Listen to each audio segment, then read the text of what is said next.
foram abrir uma caixinha de leite, eu não posso falar a marca, mas não encontraram leite, encontraram um rato. Né? Nossa, mas já apareceu? Eu nunca nem imaginei. Podoscopia. Então, assim, químico mesmo, que faz perícia em química, somos raros, né, Alex? E me diz uma coisa, Danilo, tem alguma perícia que te marcou?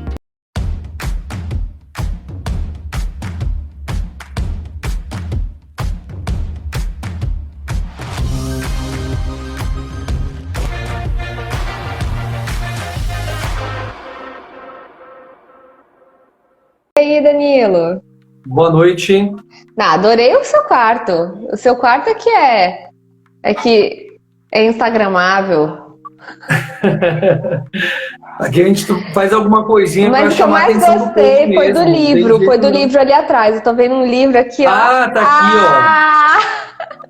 Tá aqui do lado. Aqui, livro maravilhoso, livro lindo. Amei. Esse é. Tem outros aqui também, ó, da galera que vai estar recebendo. Inclusive, já deixei separado aqui para agradecer ao vivo. Eu ia fazer alguns stories, falei, não, eu vou guardar para separar e agradecer ao vivo. Olha os mimos aqui, tá? Da Tirote. Olha só que chique, gente. Olha isso. Agora a carta, eu deixei até separada ali, do lado. A gente, isso aqui eu vou usar bastante. Eu uso bastante isso daqui também. Eu também adoro. Adoro post-it, o papelzinho, caneta. Olha a Isa entrando. Eu corri aqui e já voltei, viu? Vem aqui pegar aqui, ó. Olha que chique isso, gente. Meu cartinha, o Danilo. Olha que chique, gente. Aqui os mimos aqui. Eu deixei para abrir hoje, tá? Deixei programado para... Ó, não abri ainda. Ixi, o que será que tem nessa carta? Quem sabe faz ao vivo, hein, Danilo? Chique, é. Vai saber se eu tô falando mal de alguém aí, né? Vou ler aqui. Ó, gratidão pela sua compra. Espero que os ensinamentos desse livro possam lhe auxiliar. E com certeza auxiliou, viu? Já tive sucesso no laudo de grafotécnica. E respaldar nesse trabalho encadernado, que é a perícia grafotécnica. Pode contar comigo, que a minha internet não tá tão legal, mas gratidão, viu, Jaqueline? Obrigado. Eu que agradeço, Danilo, carinho, pela força. Tá? Eu que agradeço. E até já saliento aqui que eu utilizei o seu livro, tá? Foi literalmente na prática, eu fiz um trabalho de grafotécnica. Não é o meu maior forte, obviamente eu sou químico, mas eu faço também grafo. E falei, eu vou utilizar, inclusive colocar na referência, né? Na bibliografia do meu laudo, do meu parecer técnico, desculpa, o livro da Tirote. Fiz questão de colocar e tive muito sucesso, tá? Graças a Deus aí, foi muito sucesso, muito prático o seu livro, tá? Que nem você falou, acho que eu vou parar de encadernar ele, é muito pequenininho. E não, você, essa segunda edição é graças a você, viu, Danilo? Porque eu pensei em parar, em fazer um maior, tal. E aí foi o Danilo que falou, viu, gente? A segunda edição é graças ao Danilo. Vou ter que colocar meus agradecimentos ali. Opa, legal. Ao Danilo, obrigado. Que mostrou a importância do livro. Que o Danilo, a Isa também, a Isa que tá na live também comentou isso comigo. Então, assim, foram pessoas que falaram, não, o livro ajudou muito. Então, realmente, eu não parei por causa de vocês. Porque senão eu vou fazer um maior, né? Tem um maior aí saindo. Mas vou manter o pequenininho também para ajudar nessa primeira pegada da perícia grafo. Então, legal, mas foi muito bom. E obviamente, eu tenho o nosso curso pelo Empate, né, de formação de peritos, introdução, né, à perícia judicial e extrajudicial, e eu puxo um pouquinho da grafotécnica. Quando o aluno fala, professor, quero me aprofundar mais, aí se vira com a Tirote. Ela procura lá, já adiciona no Instagram, tem um curso que é muito bom, tenho certeza que é, inclusive pela Academia do Perito, né, com o Sarian, que é um espetáculo de pessoa também. Acompanho sempre o trabalho dele também, um sucesso, recomendo. Né, o pessoal acha, talvez não agrada a todo mundo, fala, pô, mas você é do Empate, o Instituto de Perícia também forma peritos e recomenda. Sim, eu recomendo com certeza, porque são profissionais de qualidade. Eu faço questão de recomendar também a Academia do Perito. Não é só o Empate que forma peritos, tem diversos outros institutos aí de grande renome e de qualidade, né? Sim, a gente tá junto, né? São vários cursos, um complementa o outro. Por exemplo, no meu curso, que nem eu falo, às vezes a pessoa fala, ai, mas o seu curso já vou poder atuar.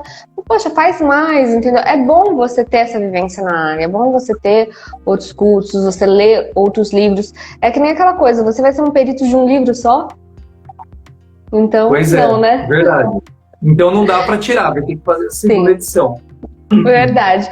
Pessoal, sejam muito bem-vindos. Aqui eu vou apresentar para o pessoal do meu Instagram. Ele é o Danilo Pelege. Ele é perito em química, então química forense. E ele também faz local de crime, né, Danilo? Você também faz Sim, como assistente técnico. Como assistente técnico.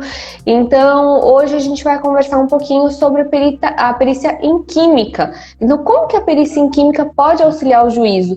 É uma perícia que não sei como é que é, qual o tipo de demanda, né? E hoje a gente vai conversar sobre isso. O Danilo é que vai falar bastante nessa live, vai explicar sobre a perícia em química, que eu mesmo quero saber, viu, Danilo? Quero saber sobre a perícia em química, como que ela funciona, como que é, se você precisa de um laboratório, quero saber tudo.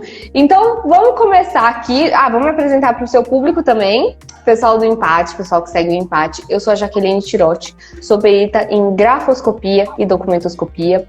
E tô aqui, tenho meu canal no YouTube também, de perícias, e tô aqui hoje para entrevistar o Danilo sobre a perícia química, a química forense, né, Danilo? O Felipe está falando obrigado. Boa noite. Primeiro, mais uma vez agradecendo, viu, Tirotti, pela parceria, né, pelo convite em participar aí junto com você ao vivo com essa galera maravilhosa, tanto do Empate como dos seguidores da Tirotti, entre outros seguidores também que estão aí nos acompanhando. Eu sou químico forense, né? Já sou químico, já tem alguns dias já, né? A gente não fica falando muito, senão revela muito da gente. Então, eu já me formei em química, com muito prazer. Eu gosto sempre de falar porque o pessoal viu que eu ministrei curso na USP também. USP, o pessoal pensa que é só deuses, né? E estão lá. E eu me formei pela Anhanguera, né? Gosto de falar assim, porque tem muita gente que às vezes contesta, né? Anhanguera, Uniban, Unip, e o que eu falo, não é a faculdade que faz o profissional, né? Não é, exatamente, é o aluno que faz a faculdade. Então, assim, com certeza. Muita gente fala assim, mas vou fazer FGV, vou fazer não sei o que lá. Gente, se você não fizer bem feito, você, não interessa, você pode fazer a melhor faculdade que você não vai aprender. Então, assim, se você fizer uma faculdade que nem tem tanto nome, mas você estudar pra caramba, tu vai ser um profissional foda. Mas você vai ter que estudar. É aí que tá, você. Não é a faculdade que vai estudar por você, né, Danilo? Com certeza, sem dúvida. Eu falo, me formei pela Anhanguera, a Uniban, depois fui para a Anhanguera. Aí eu comecei a fazer alguns cursos na USP, né, em 2018. Eu fiz o curso de Ciências Forenses pela USP. E em 2019 eu fui convidado a coordenar o curso. Fiquei muito contente. Foi uma das melhores experiências que eu já tive até hoje. Coordenei e também lecionei no curso de extensão em Ciências Forenses pela USP. E aí eu vi que ali eu percebi, né? Eu fui aluno e fui professor também da USP. Eu falei, nossa, como tem excelentes alunos também em outras faculdades. Né? Não falando mal, pelo amor de Deus, USP é excelente, né? Mas eu também encontrei alunos muito bons em outras instituições. Tá? E, posteriormente, eu trabalhei na área da segurança pública, nunca fui policial, tá? Gosto de deixar bem claro isso. Tem gente que pensa que eu já trabalhei, mas não é porque eu trabalhei no meio policial que eu fui policial. Você fez o quê? Eu era cargo de confiança, depois trabalhei numa associação também, e tinha muitos policiais, mas eu nunca fui não tinha interesse. Na verdade, eu prestei para perito em 2011, 2012, não lembro. Nota de corte foi ridícula, né? Não teve até hoje contratações. E ali um delegado de polícia, Dr. Palermo, grande abraço para ele, maravilhoso, me recomendou, falou, Danilo, vai para a área da perícia particular, isso em 2012. Eu falei, doutor, eu desacredito nisso, para mim é mentira essa área. É o povo que compra distintivo no Mercado Livre e fica pagando de polícia, eu acho ridículo. Ele falou, não, é um trabalho sério também que o magistrado precisa. E ali eu acordei e falei, realmente, vou estudar essa área. Mas sabia que também já me falaram isso, viu, Danilo? Esse negócio de, isso daí não é sério, é só comprar um distintivo. Assim, tem muita gente que acha isso. Teve uma amiga minha que falou, para de fazer. Ela falou, larga esse negócio de perícia, esse negócio aí não dá nada não. Arruma um emprego. Foi isso que ela me falou, na minha cara. E aí, assim, eu me senti, sério, eu fiquei muito humilhada naquele dia, porque eu ainda não tinha tantas nomeações, e assim, quando o pessoal começa, é muito difícil, Sim. porque às vezes você não tem nenhuma nomeação, e aí você fala, eu não sou perito, né, eu não tô nomeado, então também tem esse começo da perícia, que é muito difícil, né, Danilo? Com certeza. E aí você começou, como é que foi? Você foi para a área? É uma área autônoma, né? Então eu falo, eu posso estar errado, mas eu ligo muito a área da perícia com o advogado. O advogado não se forma já ganhando dinheiro. Sim. Ele tem a captação de clientes, então o perito é muito similar. Sim. E diante disso, Jaqueline, eu percebi que químicos forenses realmente não existia. Né? Minha fascinação era local de crime, sempre foi local de crime. Uhum. Né? Tudo bem que hoje eu puxo mais balística, tá? Eu gosto mais da balística do que do próprio local de crime. Mas aí eu fui estudando e eu fui pesquisar quantos químicos forenses tinha no estado de São Paulo. Esse número mudou, se eu não me engano, eu vou chutar baixo, mudou em torno de 10%, tá? Uhum. Imagina quantos químicos forenses está reconhecido pelo Conselho de Classe em São Paulo. Você imagina um número, mais ou menos? São Paulo, São Paulo deve ser um número grande, eu imagino uns gigantesco, né? São Paulo, quantos? 1000. 7 químicos forenses no estado, que é o CRQ 4, né? Que é da 4ª região. Uhum. São apenas 7 químicos forenses. Falei, sabe quantos que tem aqui em Brasília? Em Brasília, não tenho certeza, mas se eu não me engano tem 15. Em torno de 15, 16. Pelo conselho. Porque é o que eu falo e eu ouço você falando bastante isso nas suas lives também, para o perito procurar o conselho de classe. Então, a primeira coisa que eu fiz, isso em 2012, mais ou menos, quando eu fui querer ir para a área da perícia, fui buscar meu conselho de classe. E eu, estudando meu conselho de classe, eu comecei a ler algumas das atribuições. A primeira atribuição 7, né, que eu tenho, eu sou licenciado com atribuição de bacharel, então eu tenho 7 atribuição. O engenheiro tem 16. Quando eu li a terceira atribuição, estava lá, perícias, laudos e pareceres e consultorias e avaliações. Então, peraí, eu já tenho essa atribuição, então eu já sou perito? Praticamente sim, né? Só que na faculdade, que químico que ouve falar de perícia, né? Que associação, instituição ou faculdade? Nenhum professor. Eu ouvi uma palestra na faculdade falando sobre perícia, que ali eu comecei a despertar mais interesse também, 2008 mais ou menos. Falei, nossa, é interessante. E quando eu fui perceber, no conselho de classe, era um número ridículo. E quando eu conversei com todos os químicos do conselho, tinha um telefone, né? Eu falei, vou ligar para todo mundo, vou montar um grupo do WhatsApp. E eu percebi que só 2 fazia perícia na área química. Todo mundo faz grafotécnica. Quase todo mundo, pelo menos. E alguns até estão no conselho de classe, mas nunca foi nomeado. Nunca teve nenhuma nomeação. Então, assim, é uma área que eu falo, não tem concorrência, né? Eu, graças a Deus, hoje sou solicitado para Minas Gerais, estava em Minas semana retrasada, sou solicitado no Sul, no Nordeste, mas por quê? Falta muito profissional. E eu percebo que realmente muitos peritos, até inclusive abraço para o Alexa, que está aí com a gente, que é membro do Empate, um dos únicos químicos forenses de perícia judicial e extrajudicial que eu conheço, tá? Que é químico e que faz perícia. Um abraço aí, viu, Alexa? Então, assim, químico mesmo, que faz perícia em química, somos raros, né, Alexa? Somos raros, porque a maioria não quer fazer. E aí eu falo, qual é o principal motivo? A literal complexidade. Né? Realmente não é uma perícia... área mais complicada. Não que grafo seja simples, tá? Pelo amor de Deus. Grafo é uma perícia também, acho que toda perícia tem a sua complexidade, né? Sim. Cada caso é um caso, mas a química, ela trabalha com necessidade de análises químicas, instrumentais. E até uma pergunta de laboratório? Que eu tenho certeza. Então, eu particularmente não tenho laboratório do Danilo, do Empate, ainda temos algumas oportunidades aí, né, aparecendo, mas hoje eu prefiro trabalhar com parceria. Então, eu tenho uma principal empresa, a qual nós somos credenciados, regulamentados, para quando eu tenho a necessidade de uma perícia, eu encaminho para o nosso laboratório parceiro e eles, assim, fazem a perícia, a análise, eu junto os resultados da análise e ali faço. Isso também é uma vantagem que eu tenho, é pelo tempo. Se eu pego para fazer uma análise, um exemplo, uma cromatografia, ela leva muito tempo. Uma espectrometria é uma perícia que às vezes pode levar 8, 9, dependendo da complexidade, 10 horas. Né? Sério? E isso não imaginava que era tão... Então é mesmo pela complexidade. Eu acredito que seja esse o principal fator que muitos químicos acabam não fazendo a perícia literalmente em química, né? E eu falo, a química ela puxa a grafo, porque você vê a qualidade dos componentes, da tinta, né, da caneta. Sim. E aí, Danilo? E aí você foi para química? Me fala uma coisa, por que química? Por que você decidiu a química? Você queria explodir tudo? Essa era uma das primeiras ideias, né, do ensino médio, posso dizer.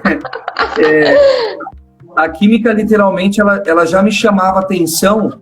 Desde o ensino médio, eu tive um professor muito querido, né, que chama Valdício. Aí no segundo ano, ele já começou, eu gostava de ajudar ele, né, ele ia fazer os experimentos, e eu estava sempre do lado. Então ele já falava, Danilo, você gosta de química? Me auxilia nas aulas. Eu comecei a auxiliá-lo e percebi que eu gostava mesmo.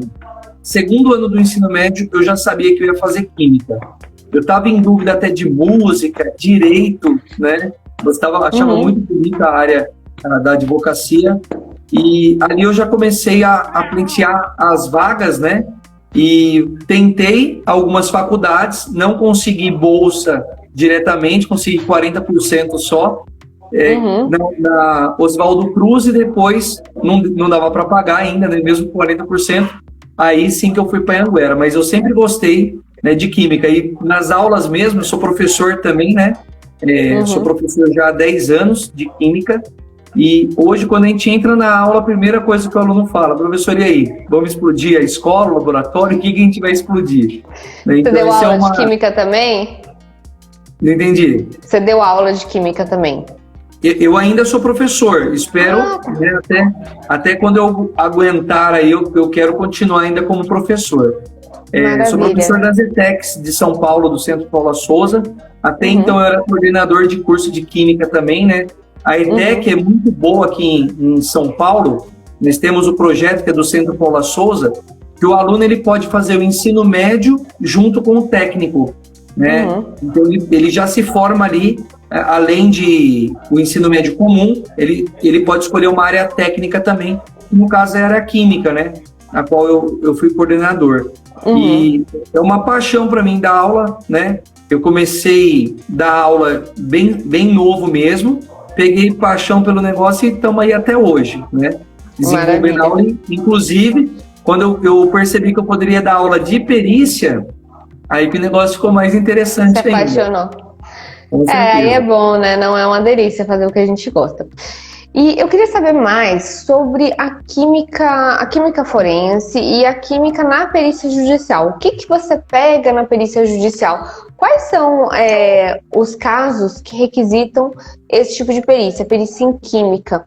E queria saber se a química forense, porque a química forense deve ser algo mais relacionado às ciências forenses, então algum crime, a drogas, e no caso da perícia judicial eu imagino que deve ter, por exemplo, cosméticos, entre outras coisas. Me explica isso, tem muita diferença? Quais são os casos que você mais pega no cível e no criminal? Queria entender um pouquinho melhor sobre a área da química aí na perícia. Tá, então, inclusive eu estou num caso, você falou de cosmético, nós químicos também podemos trabalhar na área da cosmetologia, né? Então, eu vou pegar um exemplo, né, comum que estamos trabalhando. Tem até então uma denúncia de um produto que possivelmente, né, foi falsificado. Não pode falar que foi adulterado, né, na verdade, não é nem falsificado, é adulterado, porque não tem provas, né? Não foi feita uma análise. Aí, diante da solicitação, nesse caso, eu estou como perito assistente técnico, eu vou estar levando, né, no caso já foi dado início aos trabalhos, levando a amostra para um laboratório e realmente fazendo os comparativos para saber se ela foi adulterada ou não. Esse no caso por exemplo, de cosmético. É né? um cosmético? É o caso de uma blogueira famosa? É o caso de uma blogueira famosa? Não, esse não. Teve um caso recente aí em São Paulo, de uma blogueira famosa que estava vendendo produtos cosméticos. Ela vendia num preço lá, eu vi a matéria, né? Um preço super alto lá, e era tipo um cosmético mais ou menos, assim. Formulação bem mais ou menos, só que ela enganava as pessoas utilizando cosméticos que ela dizia ser super poderosos, com componentes milagrosos, e aí era um cosmético mais ou menos, era uma pomada Nivea. Era uma coisa bem comum. Nesse caso, se eu não me engano, acho que é interior de São Paulo que ocorreu. Foi. Né?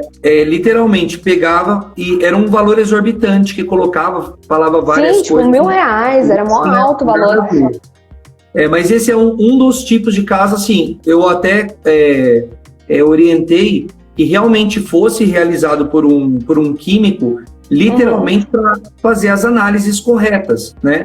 Porque eu percebi que as análises que eram realizadas nem química a pessoa era. Então não tinha literalmente conhecimento da composição. Um outro caso que eu comparo muito com a química forense, eu até falo que não tem necessidade de ser um químico, mas se for um químico o resultado ele é maior, que é o caso da papiloscopia, a coleta e análise de impressões digitais, né? Eu peguei no caso como perito judicial, e eu constatei, foi assim, uma decepção, né? Porque quando vem uma perícia para nós, a gente quer saber do resultado, da conclusão. E foi inconcluso. Mas eu procurei, até falei com o Rômulo Fassi, conversei com ele para me ajudar. Ele falou, não dá para analisar, não tem uma minúcia nessa digital. Eu passei. Mas papiloscopia o pessoal acha que é fácil, né? É muito complexo, é muito complexo. Assim, é algo que eu falo, não teria necessidade de ser químico, mas o químico ele acaba tendo algumas vantagens por conhecer os componentes, né? No que a química pode auxiliar a papiloscopia? Seria nos componentes da gordura? Na papiloscopia a gente trabalha, se for em local de crime, como assistente técnico, no caso da criminalística, né? Você tem que ter conhecimento do pó, né, que vai ser utilizado ali para você coletar. Então, tem diversos tipos de pós, né? O Rômulo, por exemplo, ele fez um comparativo, né, com uma fórmula internacional, a fórmula dele própria, 100% sustentável, né, ele conseguiu desenvolver com lixo o pó, e excelente, literalmente sustentável. Então, se ele não tivesse conhecimento da química, jamais ele ia conseguir chegar numa fórmula... ele é químico. O Rômulo é químico também, doutor, né? em química. E no caso, você conhecendo os reagentes, fica muito mais fácil de você estar trabalhando ali em qual superfície que eu vou utilizar determinado pó. Na grafotecnia, na grafotécnica, você pode também estudar a composição da tinta, né? Então tem tintas polares, tintas apolares, tintas com uma composição um pouquinho diferente, você pode fazer os comparativos também, né, de análise química. Inclusive na documentoscopia também, né, a qualidade do papel, o tempo de vida daquele papel, é possível fazer essas constatações. Mas a principal necessidade do magistrado de contratar, né, de nomear um perito químico forense, principalmente quando, no caso, que nem eu dei o exemplo do cosmético, né, vou analisar um perfume, né, para saber se aquele perfume está adulterado ou não. Esse, num caso, é comum, mas num caso de análise industrial, né, tem que ter o químico para ir até a indústria, fazer todo o levantamento técnico e aí sim saber se realmente aquela fórmula teve algum desvio de componente ou alguma reação que realmente poderia causar algum malefício para quem estava utilizando. Né? Então, eu falo que a química forense ela é muito aberta, né? Ela é muito aberta. A maioria pode ter desde cosmético até alimentos, né? Eu tô pensando aqui, por exemplo, alguém utilizar a fórmula da Coca-Cola, né? Tipo, Coca-Cola, eu sei que ninguém sabe a fórmula, mas vamos supor, assim, alguém utilizou a fórmula do Dolinho e aí dá um processo aí, Aí o Dolinho processa dizendo que é a mesma fórmula, então a gente pode ter esses tipos de conflito tanto na área de alimentos, na área de cosméticos, perfumes, drogas, né? Porque a química, se, assim, eu tô pensando, né? Eu sou leiga, mas a química, pelo que eu vejo, ela é a base de tudo que a gente usa, né? É a base de tudo que a gente usa. Produtos de limpeza, produtos de cosméticos, o que a gente usa ali para alimentação, produtos, né, também alimentícios. Então a gente usa muito, né? Então não só a parte dos alimentos, a gente utiliza, por exemplo, acidulantes, tem vários outros componentes, né? Então esses componentes também acho que podem ter um objeto aí para química, ser um objeto para química forense. Sim, inclusive é o que eu falo, que é muito comum essa análise em aeroportos, né? A pessoa está transportando ali uma amostra até então desconhecida que parece cocaína. Aí vem o perito lá do aeroporto, ele vai pingar uma solução. É agente azul. Que é chamado de azul de bromotimol. Só que ele não é azul, ele é verde. Né? A cor natural dele é verde. Só que quando você pinga na cocaína, ela fica azul. Só que aí você tem um grande problema. Falso positivo. Se você pingar na soda cáustica, vai ficar azul. Qualquer solução alcalina que você pingar, ele fica azul. Então, se você estiver transportando, um exemplo, soda cáustica, num frasco sem rótulo, né, e for pego no aeroporto, eles, parece cocaína, vou pingar, vai ficar azul. E ali você pode ser enquadrado, né, como tráfico de drogas, sendo que você está com uma outra substância que não é cocaína. E, infelizmente, tem algumas pessoas que estão presas porque estava transportando algum outro reagente que não era cocaína, mas era alcalino. E aí foi constatado, também ficou azul e foi preso. E não foi feita uma perícia analítica, né? Não foi colocado no equipamento para provar se era cocaína ou não. No caso, uma cromatografia. Então, infelizmente, devido a essa falta de conhecimento, muitas pessoas acabam sendo presas, né? Mesmo tendo inocência, só que não comprovada, e aí, obviamente, precisa de contratar um químico forense, assistente técnico, para ali sim estar fazendo uma análise, né? Só que é o que eu falo, é muito complexo, porque é muito no vocabulário técnico que nós temos que trabalhar. Você explicando tecnicamente ali para o delegado que aquela substância possivelmente não é uma cocaína, e ao inverso, né, do que eles pensam, e tem que ser feita uma análise, até sair o laudo, né, de ser analítico, tem análise que demora 30 dias, né, para sair o resultado. Então, por isso que acaba tendo uma complexidade também. Sim, é bem interessante. E aí você lida mais com o quê? Cosméticos, alimentos, parte de drogas? O que mais você pega aí no seu dia a dia de perícias em química? Então, hoje, uma das principais perícias que eu faço, né, hoje está muito aberto, assim, no caso, porque tudo que envolve transformação química, ou física, ou biológica, o pessoal me liga. Então, hoje está até um pouco difícil. Eu estava tentando pensar qual é a maior quantidade de perícia que realmente acaba vindo, porque é muito dispersa. Tem perícia em eu trabalho muito com metrologia, né? A gente em química acaba estudando bastante cálculos. Em uma das matérias, inclusive, na área química tem as áreas, né? E uma das matérias que eu ministro, além da química instrumental, é a metrologia, né? O estudo de medições. Eu trabalho muito com medição, inclusive eu faço também acidente de trânsito. E ali a gente vem de tudo que você imaginar, perícia em droga, em cosmético. Aí cosmético aí tem uma infinidade, perfume, hidratante, shampoo, e aí vai a infinidade de quantidades, né? Mas o que eu me caracterizo hoje, de forma macroscópica, é a própria papiloscopia mesmo. A PAP, né? E a PAP a gente sabe que tem vários reagentes, né? A gente pode utilizar pó, tem iodo, Tem a não sei se é ninidrina, não, niamicina é o que eu uso no rosto. Ninidrina é para revelação, já estava confundindo os componentes. Tem a ninidrina também, então vai depender também do suporte que está essa impressão, né? Então é bem interessante você saber utilizar. Tem suportes que, por exemplo, não vai ser eficaz se utilizar um pó, vai ser melhor você utilizar, por exemplo, iodo. Eu também fiz a PAP, mas eu confesso que realmente essa parte é desafiadora, essa parte Mas eu vou falar pelo segredo para impressão. Qual? Vamos dizer, pela pouca experiência que eu tenho, que realmente, tá? Não sou o melhor de todos, não. Estou aprendendo a cada dia. Eu também estudo muito, né? Estou fazendo minhas outras pós-graduações. Não tenho mestrado e doutorado, nem quero agora. Não quero. Quero terminar as pós que eu ainda estou terminando uma, já sei a próxima que eu quero fazer. Então, eu quero primeiro me especializar mais ainda em áreas específicas.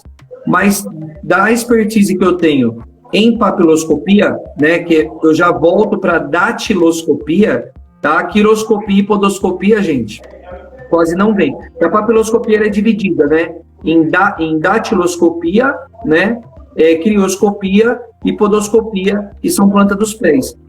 Teste do pezinho, né, impressão digital do pezinho, lá é muito raro aparecer. Da mão... Nossa, já apareceu? Eu nunca nem imaginei. Podoscopia. Podoscopia, teste do pezinho. Né? A criança nasceu, hoje não está fazendo mais, né, o carimbinho do pé. E aí dava para você analisar para saber se a criança se teve algum... Resumindo, se alguém trocou a criança ali no momento. Nossa, né? Nunca tinha imaginado isso. Que legal! Mas na datiloscopia, que é a principal, o pessoal fica assim, eu vou ser papiloscopista, né?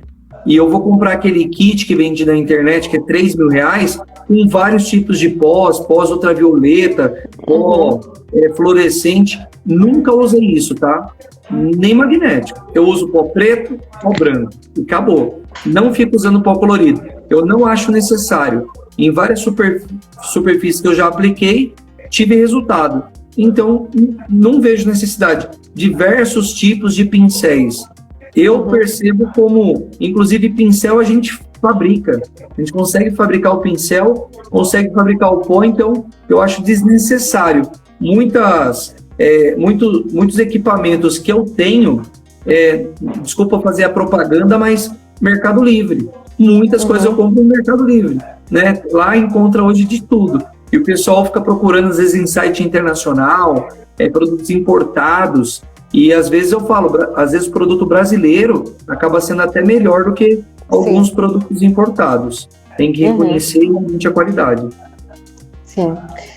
E me diz uma coisa, Danilo, no caso da perícia em química, essas perícias que você pega no judiciário, então que você pega em âmbito judicial, quando você vai fazer essa perícia, você precisa ir para um laboratório, e você tem um laboratório de confiança, como é que é para fazer essa parceria com o laboratório?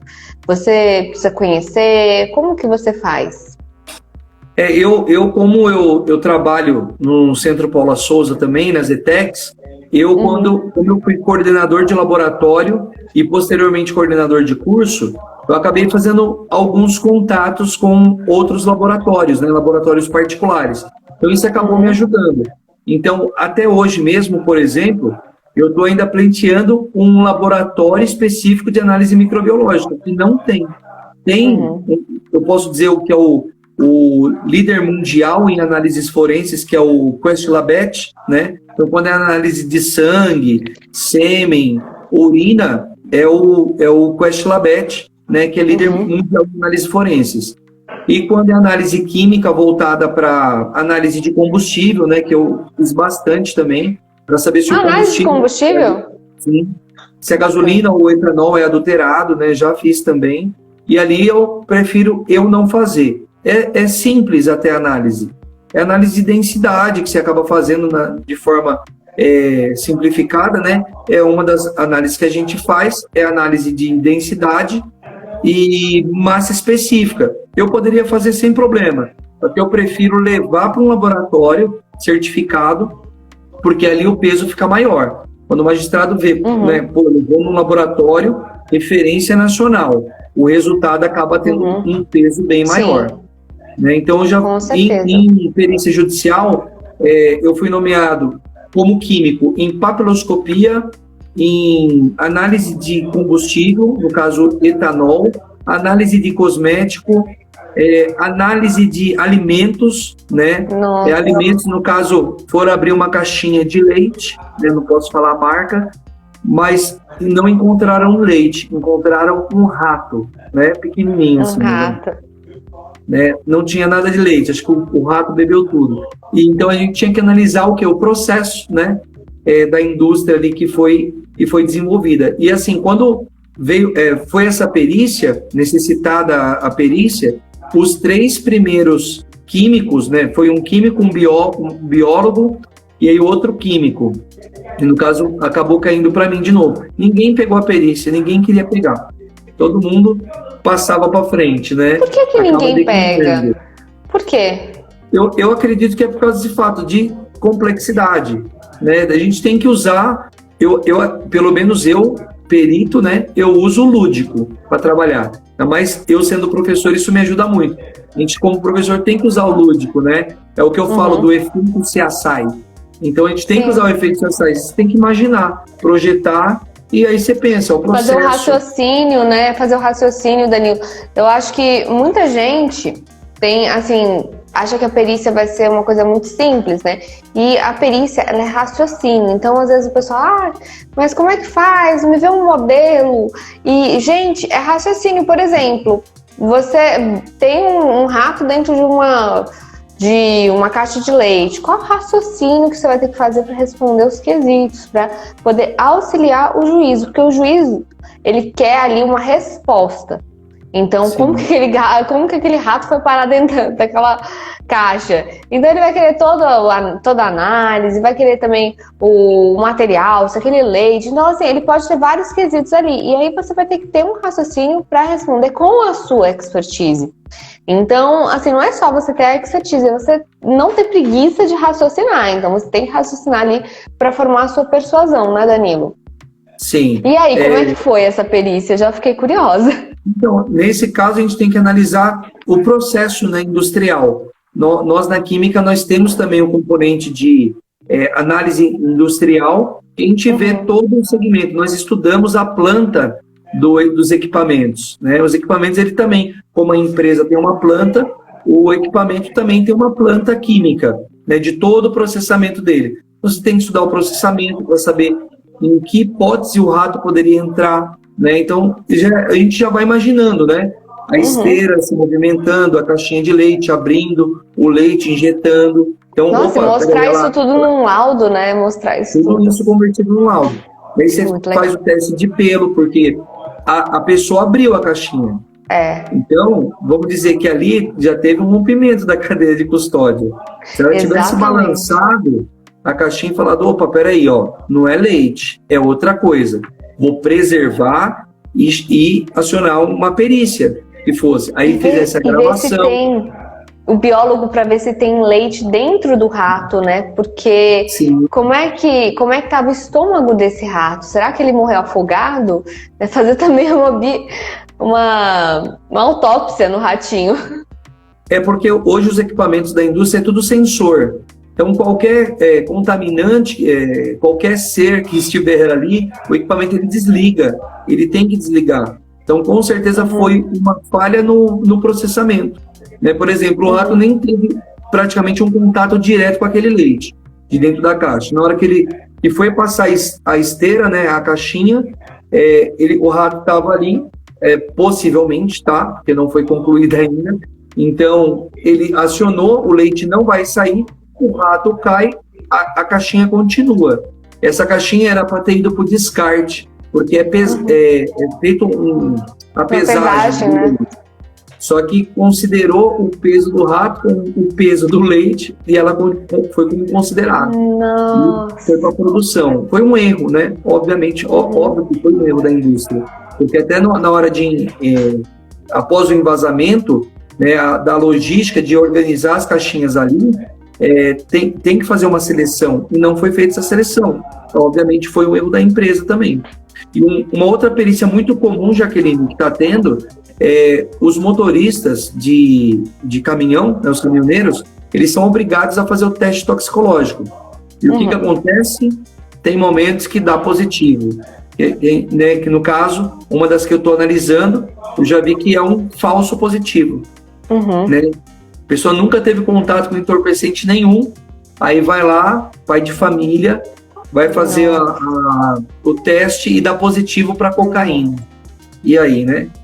Aí o cara é defamado na empresa, mandado embora, por justa causa, e aí começa o processo, né? E aí você vai fazer análise, no laboratório não tem a contraprova, né? Não dá para você analisar mais nada, e aí como que o químico vai trabalhar? Sendo que não tem amostra, não tem mais nada, dá para trabalhar. Inclusive tentaram derrubar a minha nomeação, não conseguiram. E queriam uma prova simplificada, né? Já, né? Agora está fervendo prova simplificada. Não querem pagar a perícia, né? Não querem pagar. Queriam reduzir o valor, eu até vou falar o valor aqui, coloquei um valor até simbólico, cobrei acho que em torno de R$7.000. Eles queriam baixar para R$1.000. Eu falei, não. Mas por que não vai ter análise? Então, mas tem meus honorários, né?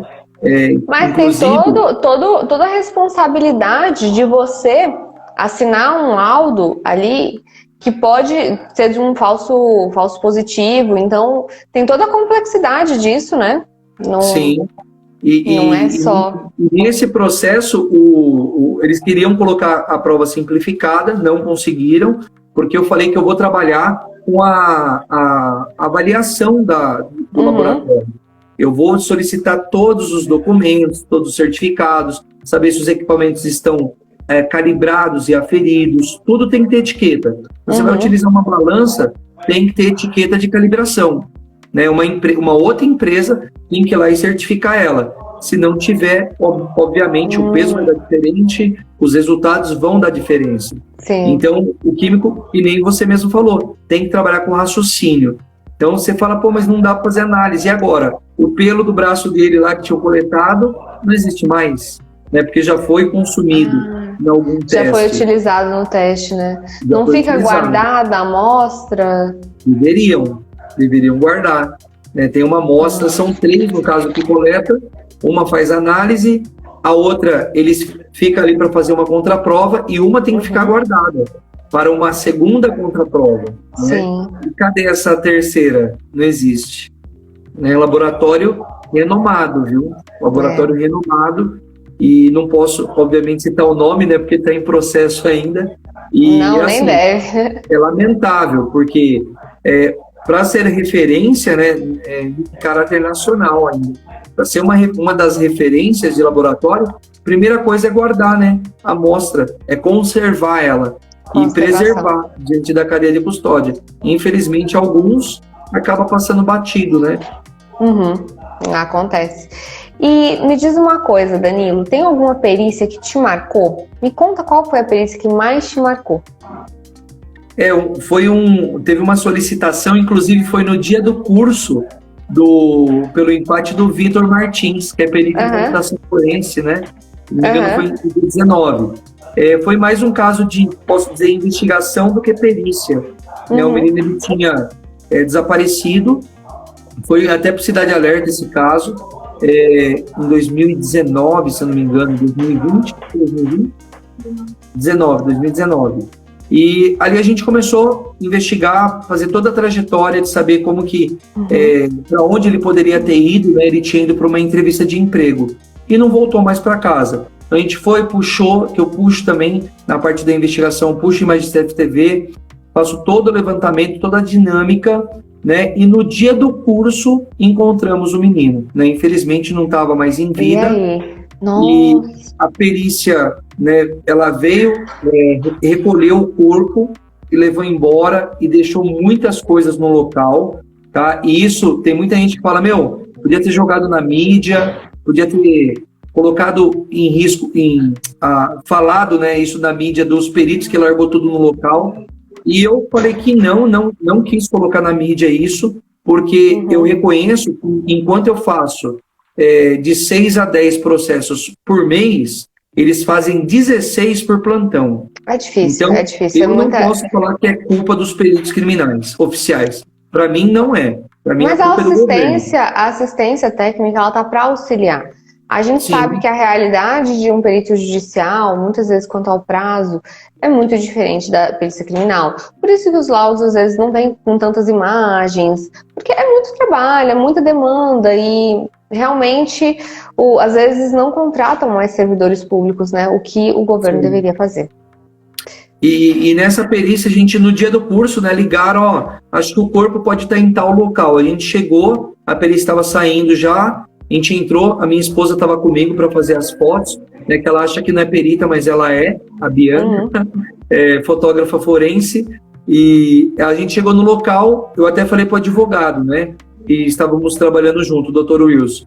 Falei, doutor, a gente vai chegar no local, possivelmente não vai ter nada. Eu já estou cansado de chegar no local, vai ter lá uma cápsula de uma pistola, vai ter um projétil cair. Não tem nada, geralmente. A gente pega esse processo que a ocorrência foi há 10 anos atrás, 6 anos atrás, né, que passou um mês. Você já perdeu muitas coisas. Sim. Só que tinha acabado de recolher o corpo, né? E tava tudo lá. A mochila com documentos, com remédios que ele ingeriu, a corda ainda estava no local, né? Foi um caso de suicídio. E a família falou assim, eu só quero saber como ele morreu, se ele sentiu dor na hora da morte. O IC não conseguiu, por falta de tempo, né, e de profissionais, não conseguiu dar essa resposta para a família. E diante do levantamento químico que eu fiz, que foi o quê? O tipo de medicamento que ele ingeriu, né, a posição que o corpo dele estava, toda a dinâmica dos fatos, eu consegui provar para a família, tecnicamente, que ele não sentiu dor na hora da morte. Isso foi, na hora que eu falei, que eu fui até a casa da família, tá? Fiz toda a investigação no quarto do menino, na casa, né, coisa que a polícia não tem tempo para fazer. Fiz todo o levantamento e depois que eu consegui, eu elaborei um parecer técnico, fui apresentar, explicar ele para a mãe, né? Quando eu falei, a gente conseguiu, né? Encontramos, era ele mesmo, tá? Ele, infelizmente, foi um caso de suicídio, só que ele estava tendo muitos problemas alucinógenos, tá? Devido ao medicamento controlado que ele estava tomando, e ele tinha feito tratamento psicológico, só que a família foi mal orientada, né? E não sabia que tinha que realmente fazer um tratamento psicológico. Então levou ele, infelizmente, ao suicídio. Só que ele estudou tecnicamente. Ele tinha fitinha de pH no local lá, que ele cometeu o suicídio, tinha fita de pH. É uma fitinha que você coloca na solução e ela muda de cor, né? Para saber se é ácido ou base. Ele calculou o potencial hidrogênio iônico, a densidade, ele calculou tudo. Tinha todos os cálculos. Ele era químico? Ele tinha passado em 2, 3 faculdades, né? 100%. Tá? Ganhou gente, uma pessoa genial dessa, como 21 anos. E ele comprou a corda, ele teve um manual, do suicídio, ele estudou esse manual, né, que infelizmente é possível, né, encontrar, e diante de todo o levantamento técnico eu provei, né, para a mãe, que estava, né, entrando já num processo de depressão, e expliquei que ele não sentiu dor na hora da morte. Ele chegou a tomar anestésico, então ele teve uma asfixia mecânica, só que ele não sentiu, porque ele se dopou antes, né? E quando eu levei essa informação técnica para a família, eu falei, uma coisa que eu tenho certeza, né, como químico, que ocorreu, é que ele não sentiu dor na hora da morte. Ele tinha 1,90 m e ele suicidou numa árvore que tinha 1,89 m, 88. Como que a pessoa vai ficar pendurada na árvore, né? Então, foi um relaxamento muscular que ele teve. E essa informação que parecia boba para muitas pessoas foi o conforto para a família. A mãe religiosa, né? Ficou, será que ele cometeu suicídio, né? Voluntário, porque aí ele não vai estar no céu, aquelas concepções religiosas. Falei, não, ele não sentiu dor, ele estava com um problema psicológico mesmo, diante de todos os relatos que a gente levantou, e ele não sentiu dor. Então, para mim, eu posso dizer que foi uma das, né, mais marcantes aí. Não teve mídia, não cobrei um centavo da família, né? Eu tive uma operação pelo empate forense, tinha mais de 20 pessoas ajudando nesse caso, mais de 20, Então era muita gente trabalhando nesse caso para apenas levar uma informação para a família, né? Porque até então não podíamos fazer mais nada, né? Porque infelizmente a vida dele já não estava mais ali. Mas a informação, que era o mais importante e de forma técnica, foi o conforto da família. Isso pelo menos aliviou a família, né? Olha, Danilo, nós temos algumas perguntas aqui. Olha só, a Isa perguntou: como se resguardar em um laudo baseado em uma análise que não foi feita por você ou até mesmo não interpretada por você? Ainda que o laboratório seja conceituado, como fica a cadeia de custódia? Como se resguardar em um laudo baseado em uma análise que não foi feita por você? Como é que você faz, Danilo? Como é que você faz para se resguardar? Eu vou falar o que eu faria se eu fosse química, né? Eu colocaria a amostra, né? Assim que eu retirasse essa amostra, eu colocaria no envelope, num lacre, né? E só tiraria ali, filmaria. Não sei, como é que você faz aí? Então, vou dar um exemplo bem comum. É um perfume. Um perfume possivelmente adulterado. Você tem aquela amostra ali e você colocou guardado numa caixinha. Caixinha ou numa embalagem, um zíper, né? Colocou um lacre e deixou ele exposto. Já estragou para mim, já perdeu a amostra. Por quê? Na química, nós temos normas a seguir, né? Nós temos o processo da cadeia de custódia de produtos químicos, de medicamentos, de perfumes, de cosméticos, de drogas. Então, vou dar um exemplo mais simples que tem. Na grande maioria dos compostos químicos, dos componentes, né, seja ele sólido, líquido ou gasoso, você é obrigado a conservar ele numa determinada temperatura conforme segue o manual. E aí eu pergunto, tem isso, né? Qual segue a temperatura correta? Malemar 25 graus Celsius, que é a temperatura ambiente. Então imagina, a maioria das amostras que eu vou coletar, quando eu estou contratado como assistente técnico, a primeira parte que eu quebro é isso. Está armazenado em temperatura? Está, que foi um exemplo, está armazenado, está na temperatura correta. Aí eu vou lá e levanto que aquele laboratório que está conservando aquela amostra teve pelo menos 5 quedas de energia durante o mês. E ele não tem gerador. Estragou a amostra. Eu consigo provar isso tecnicamente, que a amostra ela já foi prejudicada. Então nós temos normas a seguir, de temperatura, pressão, umidade, contato com luz. Então, tudo isso o químico tem que saber para ele conseguir já quebrar, vamos dizer, como assistente técnico, quebrar a cadeia de custódia. Eu falo, sendo químico não é tão complexo. Você entendendo a química, você levando isso para o conhecimento dinâmico, você fala, opa, peraí, não preservou. Um exemplo, né, também, o etanol que eu fui fazer análise, eles coletaram em um frasco de plástico, né, sendo que o correto deveria ser o de vidro. Ela falou, não, mas esse frasco, ele é autorizado pela Anvisa. Não, tudo bem, perfeito. Foi aqui no potinho, esse potinho que eu tinha um creme, aí já armazenei aqui para você. E é assim, tá? Que a gente encontra algumas amostras em delegacia, em saco de lixo preto com um nó, invólucro com lacre, nem sabe o que é isso. Então acaba deixando até fácil, né, para a cadeia de custódia. Fácil, entre aspas, né? Eu falo fácil assim, porque a gente já tem uma dinâmica e não fica tão complexo, só que aí que caem nas análises. Não é porque está quebrando a cadeia de custódia que eu vou deixar de, por exemplo, fazer uma análise primária, uma análise físico-química, né? Levar aquela amostra para o laboratório e ter um resultado para saber se aquele etanol, né, por exemplo, foi adulterado ou não. Não foi nem preservada a cadeia de custódia, imagina o resultado como vai vir, né? Sim. Porque se eu só quebro a cadeia de custódia, aí fica muito comum, o químico tem químico que eu conheço, né? Químico não, perito, ele só sabe trabalhar com cadeia de custódia. Só quebrar. Mas e análise? Eu quebrar uma coisa. Exatamente. Não adianta ver só criticar. E aí, mas que essa quebra vai ter? Qual o fato? O que essa quebra gera? Qual o prejuízo que isso gera? Gente, desculpa, é que eu tô falando muito lenta. Eu tô me sentindo muito lenta, porque eu tomei vacina hoje da Covid. Então eu tô sentindo que eu tô meio lentinha hoje, tá sumindo as palavras, mas enfim. essa quebra, o que ela vai gerar de dano, né? Sim, inclusive,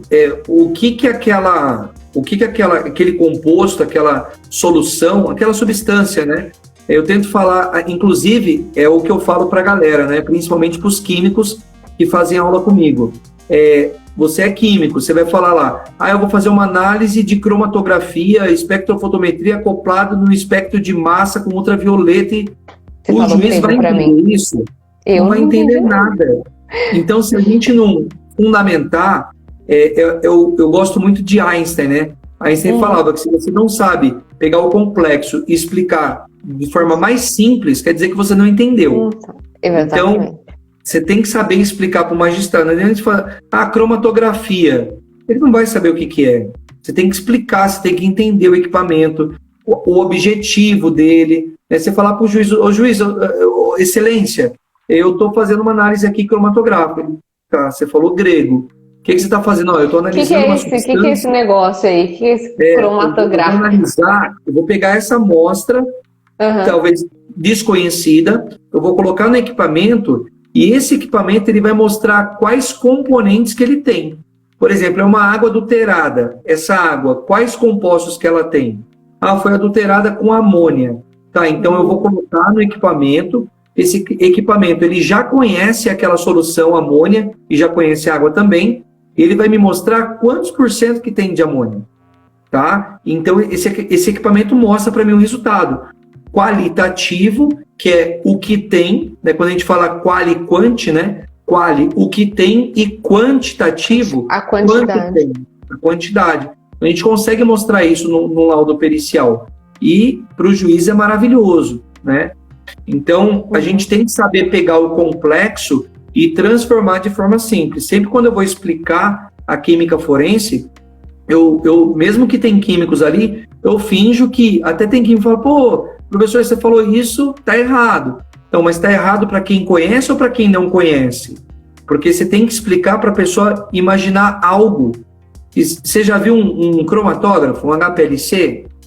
Olha, o que eu já vi, até a Isa é testemunha, porque a gente fez a mesma pós-graduação e na pós dava os gráficos, né?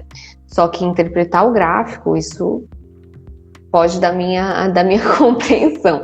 Mas eu já vi o gráfico, né? Eu sei que dá as medidas, dá ali o gráfico, mas interpretar aquilo, eu nem imagino. Sim, então aí imagina para o magistrado que nunca teve contato, né? Então é o que eu falo, tem que explicar de forma simplificada. Até uma perícia mais simples, vamos dizer, a papiloscopia, né? Por que você utilizou aquele reagente? Aquele reagente, ótimo. Aquele pó. Que nem o caso da perícia, só vou voltar a falar dela rapidinho, da que deu inconclusiva, que foi uma decepção, né? Falei para a Bianca, a minha esposa, com equipamento top de fotografia, falei, tira a foto, porque scanner não tá dando. Mesmo com a fotografia em altíssima qualidade, não dava para detectar o tipo de digital. Nem para saber se era presente, externa, não dava para saber. E aí foi inconclusiva. Por que foi inconclusiva? Eu tive que explicar tecnicamente que devido à tinta de má qualidade que o responsável da coleta ali do banco realizou, ele não utilizou o rolete, né, que é muito comum ser utilizado o rolete para coletar. Ele não utilizou o rolete. A tinta era possivelmente polar, né, que ela é solúvel em água. E a digital, nós temos oleosidade na nossa pele, do suor. Então, aquele fato da tinta ser de má qualidade e ela ser muito volátil, explicar toda a parte da vaporização, que o tempo que estava digital também levou a decompor aquela digital, aquela tinta, não era possível analisar, né? E mesmo assim, aí tem gente que fala, laudo inconclusivo, o juiz não deixa pagar a perícia. Mentira, paga sim. Se você explicar, fundamental... Explica o porquê. O porquê foi inconclusivo, exatamente. Não foi culpa minha, não foi eu que coletei a digital dele, né? Foi o responsável do banco. A culpa foi de quem? Do banco. Então a responsabilidade é totalmente dele. Ele falou que o fulano não fez o empréstimo. Fez o empréstimo. O requerido falou que não fez. E aí estava naquela briga. E o laudo, a única prova que eles tinham, não dava para analisar, né? A culpa é de quem? Então, e ele obviamente ganhou, o processo já terminou já, e ele ganhou o processo, porque coletaram a digital dele incorretamente. Pois é, mas eu acho que assim, muitos procedimentos são feitos, principalmente nos bancos, que não tem certo critério, né? E aí, como é que faz pra gente? Depois jogam todo o peso pro perito, né? Ó, resolve. E realmente é uma baita responsabilidade e às vezes a gente não tem como responder. Ó, a Isa falando aqui, lembra daquele caso da senhorinha que suava muito nas mãos, lembro. Sofrido. Olha, a coleta datiloscópica dessa senhorinha foi sofrida. Foi um caso que a Isa me ajudou. A gente fez junto esse caso. A Isa, ela é minha aluna e também, assim, parceira, tá sempre comigo. E aí a gente tava com um caso de uma senhorinha que suava muito na mão. Assim, eu fui coletar dela e eu gravo minhas coletas.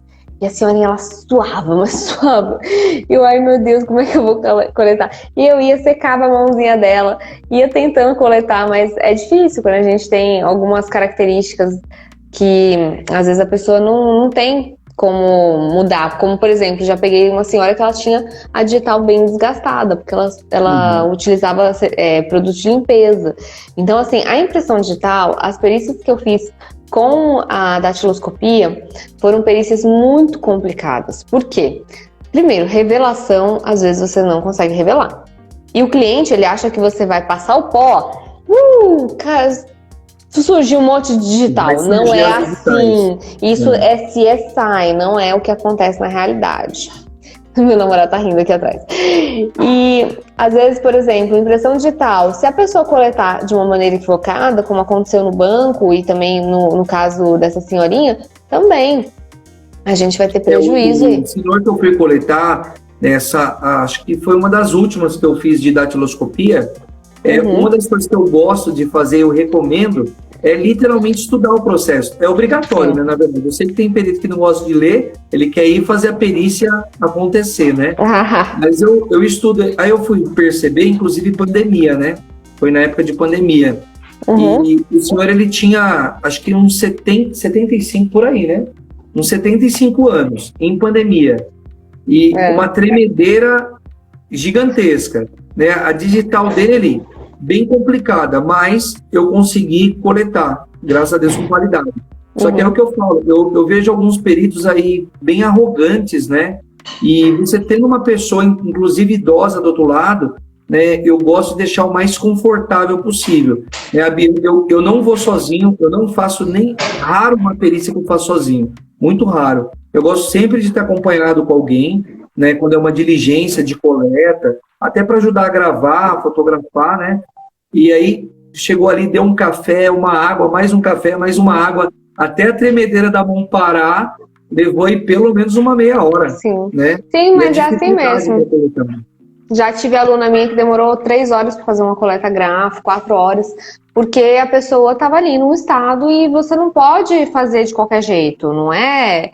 A gente está aqui para auxiliar a justiça e não para fazer um trabalho de qualquer jeito. Então, isso é muito importante. Ó, tivemos um pedido aqui, uma solicitação, ó, excelente live, vai ter modelo de laudo químico. E aí, essa é com você, porque eu não tenho modelo de laudo químico, não. Eu vou ter que dar um spoiler aqui, tá? Dia 4 de setembro. 4 de setembro vai ter o curso de introdução à química forense. Tá? Vou estar ministrando. Por incrível que pareça, né, talvez as pessoas não acreditam ainda, mas é o primeiro curso de química forense do Empate. Né? Eu que fundei, o Empate, todo mundo falou, ó, vai ter o primeiro curso já de química forense. Não, o primeiro foi local de crime, o segundo foi computação forense, e aí foi indo. Manchas de sangue e química eu fui segurando. A gente já está com 2 anos e acho que 4 meses de Empate forense, e vai ser o primeiro curso de química forense. É introdução, então todos estão convidados, tá? Mesmo que não é químico, eu falo, é importante para quem gosta, né, de local de crime, de balística, que eu vou falar bastante, de papiloscopia, é legal você ter o conhecimento, porque você pode auxiliar um químico. Sim. Né? Às vezes eu não consigo um químico para estar do meu lado, para me auxiliar numa perícia, mas se a pessoa tem um conhecimento de introdução à química, ela pode me ajudar e muito, né? E muito. Sim. Então é legal, sim, fazer o curso se puder, né? Quem puder, obviamente, 100% online. Desculpa aí, tá? Fazer uma marketagem aqui, mas... Não, imagina. Mas eu achei muito bacana, porque, assim, uma coisa eu vou te falar, Danilo, eu vejo pessoas nas mais diversas áreas com dificuldade. Por exemplo, pessoas que têm uma formação maravilhosa, que têm uma faculdade... Eita! Deu... Aqui. Hoje ele tá estressado. É o quê? É um cachorrinho? É. Oh, meu Deus do céuzinho! Então, eu vejo um monte de gente nas mais diversas áreas. Engenharia, contabilidade, química, pessoas que têm um potencial incrível. E, às vezes, as pessoas procuram muito emprego. E aí, assim, mas eu não tenho emprego. E na perícia judicial, você pode ter um trabalho digno, um trabalho bacana. Eu acho um trabalho, assim... Gente, a perícia judicial, você não tem um dia igual, porque cada caso vai ser diferente. Então, assim, eu acho um trabalho super bacana. E às vezes as pessoas não conhecem. Então, assim, nas mais diversas áreas. E por isso que eu faço live com todos os profissionais. Quando você falou, eu sou da química, eu falei, vem cá que vamos fazer uma live. Então, assim, eu gosto muito de lives com vários profissionais das mais diversas áreas da perícia judicial. Por quê? Porque às vezes uma pessoa está fazendo química e não sabe o que vai ser da vida dela. E ela assiste essa live e ela pensa, poxa, eu posso fazer um curso, eu posso fazer laudos para a justiça, eu posso fazer pareceres técnicos, eu estudando aqui, eu posso não ser uma empregada, mas ser uma autônoma e assim ajudar essas pessoas que às vezes estão querendo um trabalho e não tem um emprego, né? Então eu acho muito bacana isso, por isso que eu te chamei aqui, espero ter inspirado aí o pessoal da química, espero que o pessoal tenha gostado. E nesse curso vai ter também... Diga. Vou fazer uma recomendação para todos os químicos que estão aí assistindo a gente. E tem o CRQ, tem a carteira do CRQ. Né? A minha até anda na carteira, tem que andar com ela na carteira, né? Quem é químico, dá uma olhada na terceira atribuição do Conselho de Classe. A gente tem a carteira, o livrinho, né? É igual da OAB, só que o nosso é um pouquinho menor. Então a gente tem a carteira e tem o livrinho. Olha lá na página 32, a atribuição número 3. Está lá, perícias, laudos, pareceres, avaliações. Então, o químico ele já é praticamente um perito. E agora, o que tem que entender é o caminho, né? E eu tenho colegas advogados que já estão atuando como advogado e falam, eu quero me tornar perito judicial. Eu falo, nossa, mas eu imagino que para vocês é tão simples, né? Para gente que é complexo, que não entende a área jurídica muito bem, tem que apanhar. Eu apanhei muito, eu não tenho direito, né? Então, eu até queria falei, acho que eu vou fazer direito, porque estava apanhando muito no começo, né? Aí um colega meu que falou, não faz essa loucura, não. Continua na química mesmo e vai estudando como autônomo aí na parte jurídica. Poxa, acho muito legal mesmo, Danilo. Tem muito... Olha... E assim, eu não imaginava que química fosse uma perícia tão solicitada. Você está falando de combustível? Tem uma colega minha que precisou fazer parceria com uma pessoa na área de química para combustível. Então, assim, são algumas demandas que existem muito no judiciário. E não é uma perícia barata, não. Você vai fazer uma perícia em combustível, você está achando que é uma perícia de R$1.000? Né? Não. É uma perícia alta. Mesmo porque, muitas vezes, é muito material, você tem que periciar, você tem que ir até o local. Então, a Isa fazendo propaganda do meu curso, curso da Jaque ajuda muito na parte parte judicial, né? Sim, gente, quem tiver dúvida sobre o meu curso, fala com a Isa, que a Isa explica tudo. Ela entendeu todo o curso e ela pode te dar toda a experiência dela, pode falar o que ela achou do curso. Quem quiser o meu curso de grafodocumentoscopia, fala com a Isa Pimenta. O pessoal do Empate Forense também, eu sempre recomendo, né? Faça um curso de grafotécnica aí com a Jaqueline Tirotti, tá? O da Academia do Perito tá aberto ainda não? Já fechou? Ainda não, a gente vai abrir uma vez por mês, porque o que acontece? Se a gente deixar aberto, a gente não tem um controle. E eu sou só uma, né, Danilo? Você imagina dar conta de 800 alunos. Não tem como. Então, assim, é a uma gente tem que loucura. ir fechando e abrindo para depois formar esse pessoal que fechou, daqui a pouco abre um outro. Então, a gente tem que fazer isso, senão a gente não dá conta. Então, Eu vou ter que nunca deixo aproveitar aberto. e fazer mais uma marketagem, não vou aguentar, não vai ter jeito. Fala. Desculpa mesmo. Dia 28 de agosto, a gente vai estar fazendo o primeiro projeto social do Empate Forense. Tá? Eu desenvolvi um curso, eu já ministrei esse curso, inclusive para as guardas municipais. Eu estou ofertando agora também para as polícias militares, principalmente de São Paulo, né? Que é preservação em cena de crime. É um curso que todo perito de local de crime tem que ter. Preservação. E assim, o valor é exorbitante. É R$30 e 5 quilos de alimento não perecível. Só que assim, é limitado, você está fechando a turma, eu não sei quando eu vou conseguir abrir de novo. O principal objetivo é arrecadar alimentos, né? Porque nós, como instituto, eu acho importante sim ter projeto social também. Então, quem puder participar, só que assim, é caro porque não é 1 quilo só, é 5 quilos. Tá? E eu falei pra galera, é preferência arroz e feijão. Porque teve gente que falou, não, mas isso aí a gente tem que fazer em julho, né? Aí eu até falei, nossa, eu não sabia que morador, né? Então a gente vai ter esse curso. Você não sabia que morador travou no... Sabia? Cortou o pessoal agora voltou. Daí que eu falei, o morador de rua, ele tá na rua, infelizmente ele mora na rua, né? Ele precisa de alimentos, aí tem uma associação que faz a coleta de alimentos, né? E a gente vai estar ensinando esses alimentos para essa instituição, para a gente colaborar, fazer o mínimo, né, que a gente puder. Eu acho importante. Não sei quando eu consigo abrir outro, mas obviamente todos aí estão convidados a participar. Eu só não consigo passar muitos detalhes, tá? Porque eu também não posso passar todos os detalhes do curso, mas ele é 100% prático, um certificado pelo Empate Forense. Tá? Quem puder, ajude aí para a gente a levantar o maior número de alimentos possíveis. Certinho. Então, Danilo, agradeço a sua colaboração aqui na live. Você deu um show aqui na área da química, adorei conhecer. Agradeço a todos que estão aqui. Só agradecer também em especial, olha só, fiz o curso de grafo, fiz um grafo com o livro da Tirote, nossa, então te ajudou. Fico muito feliz, muito feliz. E a todos que estão aqui, eu gostaria de saber o que vocês mais gostaram da live. O que você mais gostou? Qual foi a melhor sacada? Dá um print nessa tela, eu e o Danilo aqui sorrindo. Sorria, Danilo! Eu e o Danilo aqui sorrindo. Dá um print nessa tela e me conta. O que você mais gostou? Qual foi a sacada que você teve nessa live? Se você é da área da química, se interessou pela área da química, em fazer perícia na área da química, química forense, me conta o que você mais gostou, pra gente saber o que vocês mais gostaram, a gente poder aprofundar nesse assunto. Então, é isso, Danilo. Muito obrigada a sua presença, muito obrigada. Gratidão aí pelo convite, tudo que você colocou aí, adorei conhecer. Eu não sabia muito da área da química e agora já tô sabendo um pouquinho mais. E espero que inspire outros químicos a virem para a área da perícia. Precisamos. Tá bom? Valeu, Obrigadão, Danilo. viu? Um beijo a todos. Empate Forense aí, todos os seguidores aí também da Tirote, estamos juntos. Precisar, conte com a gente. Você também, viu? Tudo de bom. Até mais. Valeu, obrigadão. Tchau, tchau. Obrigada, tchau, tchau.